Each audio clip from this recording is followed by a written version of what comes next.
Let's get on with it, shall we? It is winter. It is the dead of winter.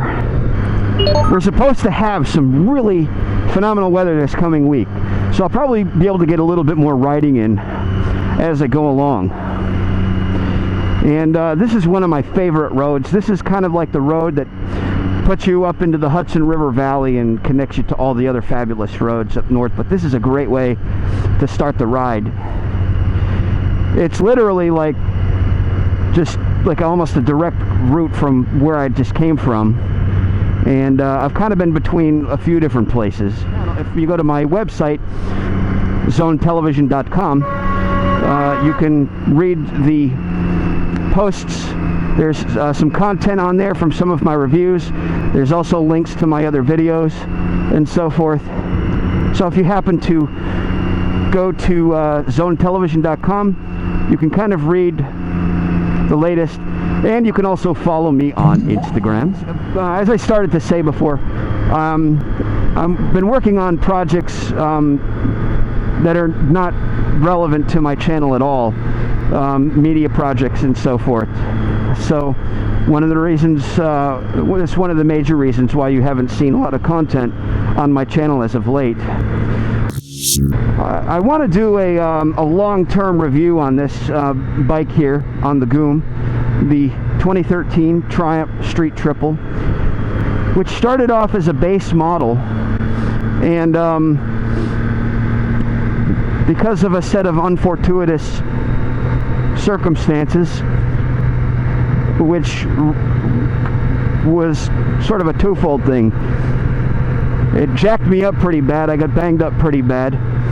My bike did not suffer nearly as bad as I did, and the insurance company wanted to originally total my bike, and I'm like, are you kidding me? It's like, there's just a few minor things broken, like turn signal, brake, the brake lever, and some plastics and stuff like that, and a few nicks on the frame or on the engine casing, but nothing really major. Mostly cosmetic, if I had to say. And I'm like, I'd like a second opinion on that, because I'm really, I wondered whether insurance companies purposefully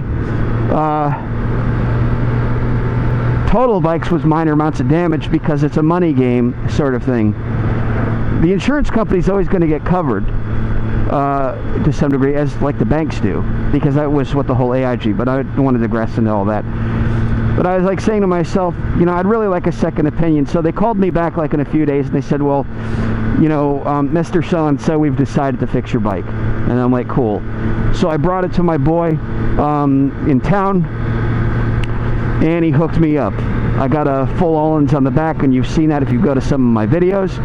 You can watch the build or the rebuild process take place.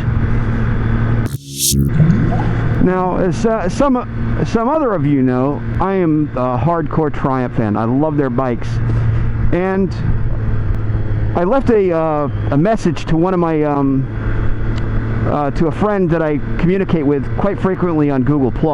So I told him, I said, I as much as I think it's great that Triumph is coming out with some new bikes, and you have to understand, when you have companies that produce things on mass scales, like motorcycles, cars, food, and all that stuff, and all that good stuff, you have to understand that there's a component to all of that. So they take a consensus of seeing which direction the market is going.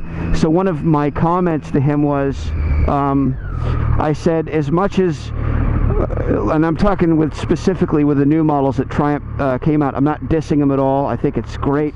With all of the new components that they're putting on the bikes, like traction control, slipper clutch, anti-lock brakes, fuel injection, and all that good stuff, is designed to keep, riders on their motorcycles. And that's what we want. We want people to stay, shiny side up and the dirty side down. But what they're doing is they're phasing out the original British twin, which is the three, and I'm talking specifically now about the parallel twin motor that comes in the Bonnevilles, the Scramblers, the the Thunderbird, the America, the Speedmaster, and all of those across the board. Now, for those of you who are familiar with Triumph products, knows that there's two different parallel twins that are built. They make a parallel twin that has a 270 degree interval, which gives it that pep, pep, pep, pep, pep, pep. Sounds a lot like a V-twin. And then they make a 360 degree parallel twin, where the interval of the cylinders is much closer together, and it has a very distinct sound. And it is, come to be known as the sound of the British twin. And that's gone with the new parallel twins that are coming, that they've come out with. They're phasing out the 360. Certainly, in the interest of preserving the last of the 360 twins, I would grab one up, in a heartbeat right now if I could. Although, if you've been following me on other social media, you'll know that I recently saw this Triumph Scrambler that I just absolutely fell in love with. It was just such a beautiful bike, and it was blue and white. It was just beautiful. I'm not really too big on a lot of chrome. The chrome wire wheels, I'm okay with that, but everything else is just too much. I would go with a brushed aluminum, like Aero can on it on the side, and maybe go with a set of black out the handlebars or whatever, and you get that bumper, that cushy bumper that's put on the cross beam or the cross member.